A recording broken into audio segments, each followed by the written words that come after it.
Hi students, మీరు exam రాస్తుంటే చదవకనే 6 marks ఎలా రావాలో నేను ఇప్పుడు చెప్పబోయే ట్రిక్.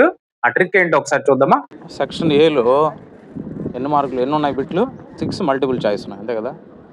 నీకు ఒకటో రెండో రాకుండా పోతాయి. అప్పుడు ఏం చేస్తావు? సెక్షన్ ఏ అని హెడ్డింగ్ పెడతావు.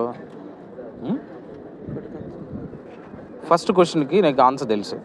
ఒకవేళ తెలియదు అనుకో, ఫస్ట్ ఆప్షన్ రాస్తావు, ఓకేనా? ఒక దగ్గర సెకండ్ క్వశ్చన్కి కూడా ఫస్ట్ ఆప్షనే రాస్తావు. థర్డ్ క్వశ్చన్కి కూడా తెలియదు నీకు, ఫస్ట్ ఆప్షనే రాస్తావు.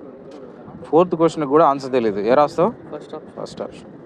ఫిఫ్త్ క్వశ్చన్కి, సిక్స్త్ క్వశ్చన్కి ఓకే, ఒకసారి అయిపోయింది.